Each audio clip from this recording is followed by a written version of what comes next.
ജർമ്മനിയിൽ 2025 ആയപ്പോഴത്തേക്കും ഒരുപാട് വ്യത്യാസങ്ങൾ വന്നു.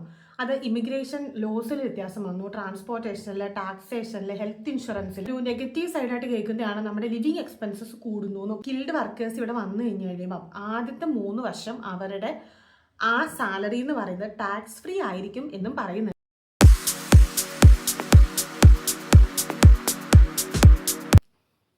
ഹലോ, എല്ലാവർക്കും പുതിയൊരു വീഡിയോയിലോട്ട് സ്വാഗതം.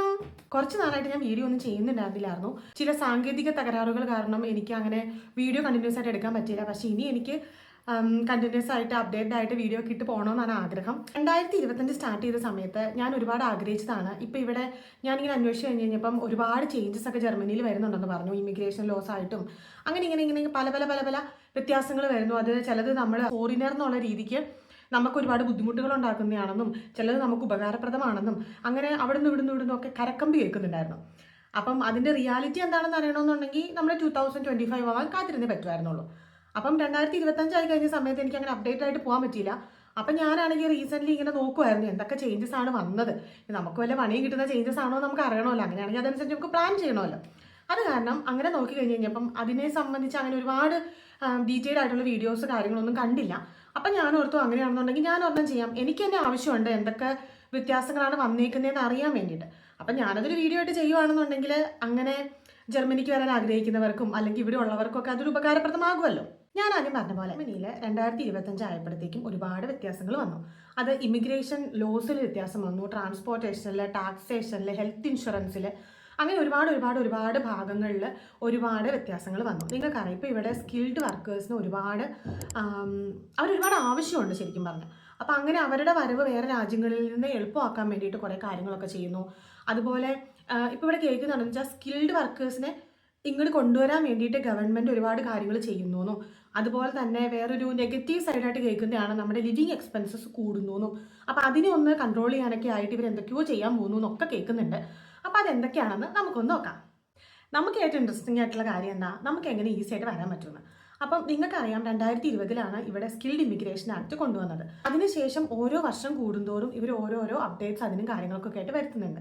അപ്പോൾ ഇപ്പം പറയണതെന്ന് വെച്ചിട്ടുണ്ടെന്നുണ്ടെങ്കിൽ ഓരോ വർഷം കഴിയുന്തോറും കഴിഞ്ഞ വർഷത്തേക്കാളും ഇതിൻ്റെ പേപ്പർ വർക്കും കാര്യങ്ങളും ഒക്കെ ഒരുപാട് ഈസി ആക്കി കൊണ്ടുവരികയാണ് ഇവരെന്നാണ് പറയണത്. സ്കിൽഡ് വർക്കേഴ്സിന് ഒരുപാട് ഷോർട്ടേജ് ഉണ്ട്. അപ്പോൾ അവർക്കൊക്കെ പല പല പല പല പല സ്ഥലത്തായിട്ട് ജോലി, ഇപ്പം നേഴ്സസ് മാത്രമല്ല ഈ സ്കിൽഡ് വർക്കേഴ്സ് കാറ്റഗറിയിൽ വരുന്ന എല്ലാ ആൾക്കാർക്കും ഇവിടെ ജോലി കിട്ടാൻ വേണ്ടിയിട്ട് ആ ഒരു പേപ്പർ വർക്ക് പ്രോസസ്സിങ് കാര്യങ്ങൾ ഇവിടെ ഒരുപാട് ഈസി ആക്കുന്നുണ്ടെന്നാണ് പറയണത്. അങ്ങനെയാണെന്നുണ്ടെങ്കിൽ പോലും ഇവർക്ക് റിക്വയർമെൻറ്റ്സ് ഉണ്ട്. ആ റിക്വയർമെൻറ്റ്സ് മീറ്റ് ചെയ്യുന്ന ആൾക്കാരെ മാത്രമാണ് അവർ ഇങ്ങോട്ട് ജോലിക്കായിട്ട് റിക്രൂട്ട് ചെയ്യുന്നത്. ബ്ലൂ കാർഡ് കിട്ടാൻ വേണ്ടിയിട്ട് വേണ്ട സാലറി ത്രഷോൾഡിലും ഒരുപാട് വ്യത്യാസങ്ങൾ വരുത്തിയിട്ടുണ്ട്. ജനറൽ വർക്കേഴ്സിന് 58,400 യൂറോ ആനുവൽ ഇൻകം വരുവാണെന്നുണ്ടെങ്കിൽ ഇവിടെ ബ്ലൂ കാർഡ് കിട്ടും. ഇവിടെ IT, ഹെൽത്ത് കെയർ, എഞ്ചിനീയറിംഗ് ഈ കാറ്റഗറി ഒക്കെ പറയുന്നത് ഒരുപാട് ഷോർട്ടേജ് ഉള്ള മേഖലകളാണെന്നാണ് പറയുന്നത്. അതുകൊണ്ട് ആ ഒരു ഏരിയകളിൽ വർക്ക് ചെയ്യുന്ന ആളുകൾക്ക് ആനുവൽ സാലറി എന്ന് പറയുന്നത് 45,552 യൂറോസ് ആനുവൽ ഇൻകം ഉണ്ടെന്നുണ്ടെങ്കിൽ അവർക്കും EU ബ്ലൂ കാർഡ് കിട്ടും.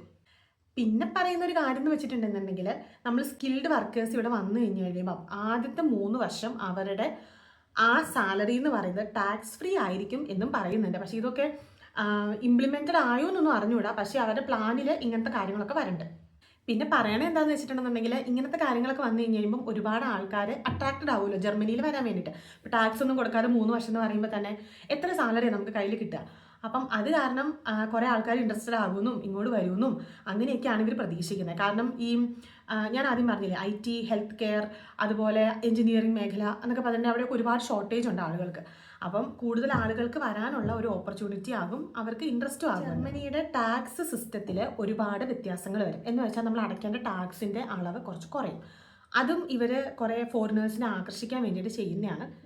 അപ്പം പഴയ കാര്യങ്ങൾ ഞാൻ പറയണില്ല, കാരണം പഴയ ടാക്സിൻ്റെ കാര്യങ്ങളൊക്കെ ചെയ്തിട്ട് ഞാൻ ഒരു വീഡിയോ ഇട്ടിട്ടുണ്ട്. അങ്ങനെ എല്ലാം ഡീറ്റെയിൽ ആയിട്ട് പറയുന്നത് നമ്മുടെ വീഡിയോയുടെ ലെങ്ത് കൂടി പോകുമല്ലോ. അതുകൊണ്ട് ഇപ്പോഴത്തെ കാര്യങ്ങൾ മാത്രം പറയാം. 11,784 യൂറോയായിരുന്നു ആനുവലി കണക്കാണ് കേട്ടോ പറയണത്.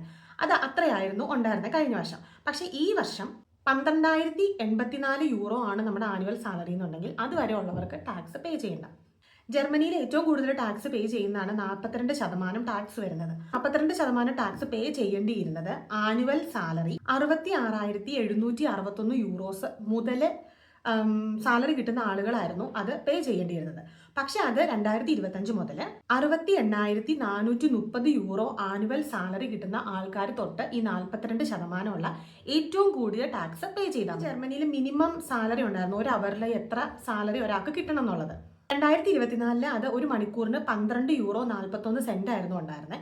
അത് 2025 മുതൽ 12 യൂറോ 82 പെർ അവർ ആക്കി ഉയർത്തിയിട്ടുണ്ട്. ഇത് നമുക്ക് ഈ മിനി ജോബ് എന്നൊക്കെ പറഞ്ഞ് നമുക്ക് എക്സ്ട്രാ ജോലി ചെയ്യാൻ വേണ്ടി പറ്റും.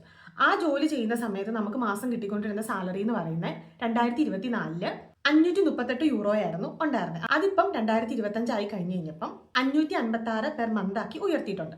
ഈ വ്യത്യാസങ്ങൾ കൊണ്ട് നമുക്കുണ്ടാവുന്ന ഗുണം എന്താണെന്ന് വെച്ചിട്ടുണ്ടെങ്കിൽ ഏറ്റവും കുറവ് ടാക്സ് പേ ചെയ്യേണ്ട എമൗണ്ട് ഉണ്ടല്ലോ, അത് കൂട്ടിക്കഴിഞ്ഞ് കഴിഞ്ഞപ്പം അത്രയും വരെ എമൗണ്ട് കിട്ടുന്ന ആളുകൾക്ക് ടാക്സ് പേ ചെയ്യേണ്ടതായി. പക്ഷെ അന്നേരം നിങ്ങൾ വിചാരിക്കും ഏറ്റവും കൂടുതൽ ഏർണിങ്സ് ഉള്ള ആളുകൾ കൂടുതൽ ടാക്സ് പേ ചെയ്യണമല്ലോ എന്ന്. പക്ഷെ അതിൻ്റെ ത്രഷോൾഡ് അവർ ഉയർത്തി. അപ്പം രണ്ടുപേർക്കും അതിൽ നിന്ന് ബെനിഫിറ്റ് ചെയ്യും. എല്ലാവർക്കും ഭയങ്കര ഇൻട്രസ്റ്റ് ആയിട്ടുള്ളൊരു കാര്യമായിരുന്നു ഡോയ്ച്ച്ലാൻഡ് ടിക്കറ്റ് എന്ന് പറഞ്ഞിട്ടുള്ളത്. അപ്പോൾ ഈ ഡോയ്ച്ച്ലാൻഡ് ടിക്കറ്റിന് ഇപ്പം ഈ 2025 മുതൽ സ്റ്റാൻഡേർഡ് ടിക്കറ്റിന് റേറ്റ് 58 യൂറോ പെർ മന്താണ്. സ്റ്റുഡൻസ് ആയി കഴിഞ്ഞ് കഴിയുമ്പോൾ അവർക്ക് 38 യൂറോ പെർ മന്ത് ആണ്. പക്ഷെ അന്നേരം അതിൽ ഒരുപാട് ഓപ്ഷൻസ് ഉണ്ട്. ഹൈ സ്പീഡ് ട്രെയിനുകളൊന്നും പറ്റത്തില്ലെന്നേ ഉള്ളൂ. പക്ഷെ എന്നാലും ഈ ഒരുപാട് യാത്ര ചെയ്യുന്ന ആളുകൾക്കാണെന്നുണ്ടെങ്കിൽ അതിൽ നിന്ന് നമുക്ക് ബെനിഫിറ്റ് ആണ്. ഇവിടെ ഇന്റർനെറ്റ് കിട്ടാനൊക്കെ ഭയങ്കര ബുദ്ധിമുട്ടാണ്. എന്ന് വെച്ചാൽ നമുക്ക് ഇന്റർനെറ്റ് ഒരുപാട് ആൾക്കാരുണ്ട്, ഒരുപാട് പ്രൊവൈഡേഴ്സ് ഉണ്ട്. പക്ഷെ എന്നാൽ പോലും അവർ പറയുന്ന സ്പീഡും കാര്യങ്ങളൊന്നും നമുക്ക് ഇന്റർനെറ്റിൽ അങ്ങനെ കിട്ടാറില്ല. ശരിക്കും പറഞ്ഞാൽ നമ്മൾ ആ ഒരു എമൗണ്ട് പേ ചെയ്യുകയും ചെയ്യണം.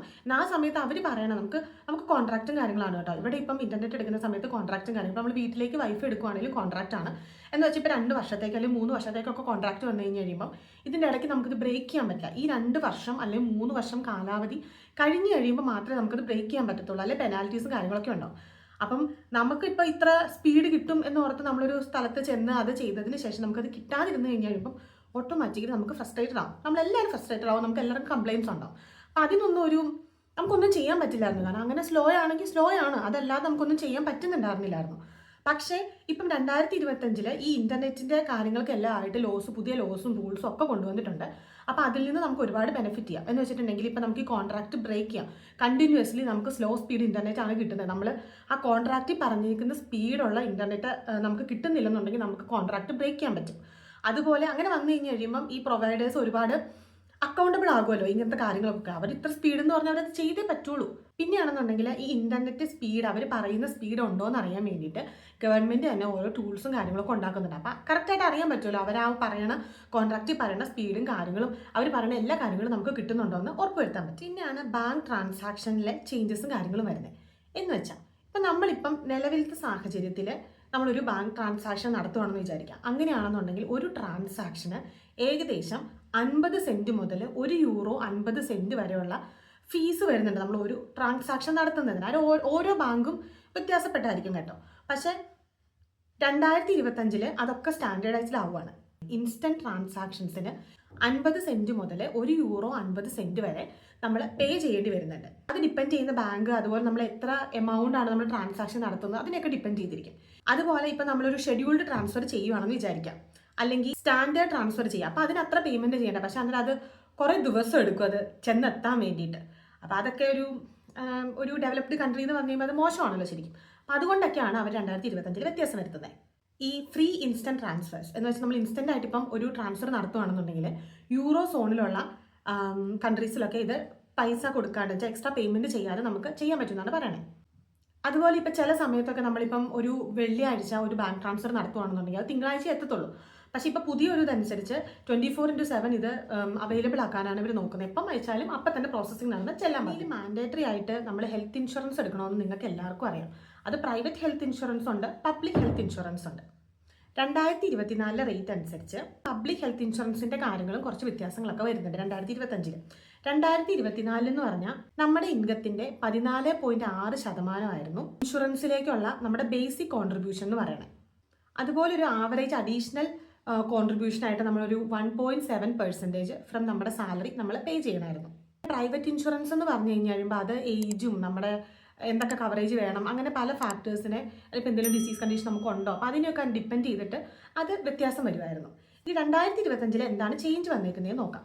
ഈ പബ്ലിക് ഇൻഷുറൻസിന്റെ അഡീഷണൽ കോൺട്രിബ്യൂഷൻ 2024 1.7% ഫ്രം സാലറി ആയിരുന്നുണ്ടായിരുന്നെങ്കിൽ 2025 2.5% ആണ് നമ്മുടെ സാലറിയുടെ നമ്മൾ അഡീഷണൽ ആയിട്ടുള്ള ചാർജ് ആയിട്ട് വരുന്നത്. പ്രൈവറ്റ് ഹെൽത്ത് ഇൻഷുറൻസ് ആണെന്നുണ്ടെങ്കിൽ 18% ഇൻക്രീസ് വരുന്നുണ്ട്.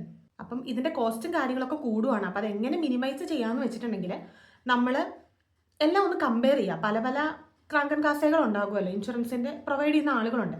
അപ്പം എല്ലാത്തിൻ്റെയും നമ്മൾ കമ്പയർ ചെയ്ത് കഴിഞ്ഞ് കഴിയുമ്പം നമുക്ക് അറിയാൻ പറ്റും എത്രയാണ് നമുക്ക് സേവ് ചെയ്യാൻ പറ്റുക എന്നുള്ള രീതിക്ക്. അപ്പം അങ്ങനെ നമുക്ക് അഫോർഡബിൾ ആയിട്ടുള്ള ഏറ്റവും മിനിമം ആയിട്ട് നമുക്ക് പേ ചെയ്യാൻ പറ്റുന്ന എന്നാൽ മാക്സിമം കവറേജ് കിട്ടുന്ന ഹെൽത്ത് ഇൻഷുറൻസ് എടുക്കുന്നതായിരിക്കും ഏറ്റവും. നിങ്ങൾക്ക് അറിയാലോ, ഇപ്പോൾ ഒരുപാട് ആളുകൾ ജർമ്മനിയിൽ വരുന്നുണ്ട്. അപ്പം ഇവിടെ എന്ന് വെച്ചാൽ വീട് റെന്റിൽ എടുക്കുന്ന സമയത്ത് നമുക്ക് ഒരുപാട് അവൈലബിലിറ്റി ഇല്ല. കൂടുതൽ അവൈലബിലിറ്റി ഇല്ലാത്തത് കൊണ്ട് റെൻ്റൊക്കെ ഭയങ്കരമായിട്ട് കൂടുവാണ്. അപ്പോൾ അതിന് ഇവർ ഓരോ പോളിസീസും കാര്യങ്ങളും ഇറക്കുന്നുണ്ടെന്ന് വെച്ചാൽ സ്റ്റാൻഡേർഡൈസ് ചെയ്യാൻ വേണ്ടിയിട്ടും പിന്നെ റെൻ്റൽ ഒന്ന് നമുക്ക് അഫോർഡബിൾ ആകാൻ പാകത്തിന് വെക്കാൻ വേണ്ടിയിട്ടും അല്ലെങ്കിൽ ഒരു സ്റ്റാൻഡേർഡ് ആയിട്ടുള്ള റെൻ്റൽ ചാർജ് വെക്കാൻ വേണ്ടിയിട്ടൊക്കെ ആയിട്ട് ഇവർ എന്തൊക്കെയോ കാര്യങ്ങളൊക്കെ ചെയ്യുന്നുണ്ട്. ഒരുപാട് ചേഞ്ചസ് 2025 വരുന്നുണ്ടെന്നുണ്ടെങ്കിലും എനിക്ക് ഏറ്റവും ഇൻട്രസ്റ്റിംഗ് ആയിട്ട് തോന്നിയത്, അല്ലെങ്കിൽ ആസ് എ ഫോറിനർ എനിക്ക് എന്തെങ്കിലും ഉപകാരം കിട്ടുമെന്നോ അല്ലെങ്കിൽ എന്നെ അഫക്റ്റ് ചെയ്യുമെന്നോ തോന്നിയിട്ടുള്ള കാര്യങ്ങൾ മാത്രമാണ് ഞാൻ നിങ്ങളോട് പറഞ്ഞിട്ടുള്ളത്. അപ്പോൾ ഇതൊക്കെയാണ് ശരിക്കും പറഞ്ഞാൽ മേജർ ചേഞ്ചസ് എന്ന് പറയുന്ന നമുക്ക് ഇതായിട്ട് വരുന്ന മേജർ ചേഞ്ചസ്. ഇനി എന്തെങ്കിലും ചേഞ്ചസ് നിങ്ങൾക്ക് ആർക്കെങ്കിലും അറിയാമെന്നുണ്ടെന്നുണ്ടെങ്കിൽ ഉറപ്പായിട്ട് കമൻറ്റ് ചെയ്യുക. അപ്പോൾ ബാക്കിയുള്ളവർക്കും അതിനെക്കുറിച്ച് അറിയാലോ. പിന്നെ നിങ്ങൾക്ക് അറിയണമെന്ന് ആഗ്രഹമുള്ള കാര്യങ്ങൾ എന്തൊക്കെയാണെന്ന് ഒന്ന് കമൻറ്റ് ചെയ്യുകയാണെന്നുണ്ടെങ്കിൽ ഉറപ്പായിട്ടും ഞാൻ അതിനെക്കുറിച്ചൊക്കെ ഒരു വീഡിയോ ചെയ്യാം. ഞാനിങ്ങനെ ചിന്തിക്കുന്ന സമയത്ത് എനിക്ക് ഒരുപാട് കാര്യങ്ങൾ അറിയില്ലായിരുന്നു ഞാൻ വന്ന സമയത്ത്. അപ്പം അന്നേരം നമുക്കിത് അറിയാനുള്ള ഓപ്ഷൻസും കാര്യങ്ങളൊക്കെ ഭയങ്കര കുറവായിരുന്നു. ഇപ്പം എന്ന് പറഞ്ഞിട്ടുണ്ടെങ്കിൽ നമ്മൾ എന്ത് കാര്യമാണെന്നുണ്ടെങ്കിലും നമുക്കിങ്ങനെ യൂട്യൂബ് നോക്കിയാൽ അങ്ങനെ ഇങ്ങനെയൊക്കെ അറിയാൻ പറ്റും. അപ്പം നിങ്ങൾക്ക് എവിടെയാണ് ആർക്കെങ്കിലുമൊക്കെ സംശയങ്ങളുള്ളതെന്നുണ്ടെങ്കിൽ അതൊന്ന് പറയുവാണെന്നുണ്ടെങ്കിൽ അത് എനിക്കും ഹെൽപ്ഫുൾ ആയിരിക്കും ഓരോ കാര്യങ്ങൾ ചെയ്യാൻ വേണ്ടിയിട്ട്. അതുപോലെ കാണാൻ ആഗ്രഹമുള്ള ആളുകളുള്ളപ്പം നമ്മൾ അങ്ങനത്തെ വീഡിയോസ് ചെയ്യുന്നതാണല്ലോ എല്ലാവർക്കും താല്പര്യം. അപ്പോൾ ഇതൊക്കെയാണ് 2025 ചേഞ്ചസ്. വീഡിയോ ഇഷ്ടപ്പെട്ടിട്ടുണ്ടെന്നുണ്ടെങ്കിൽ ഉറപ്പായിട്ട് ലൈക്ക് ചെയ്യണം. അതുപോലെ ചാനലൊന്ന് സബ്സ്ക്രൈബ് ചെയ്യണം.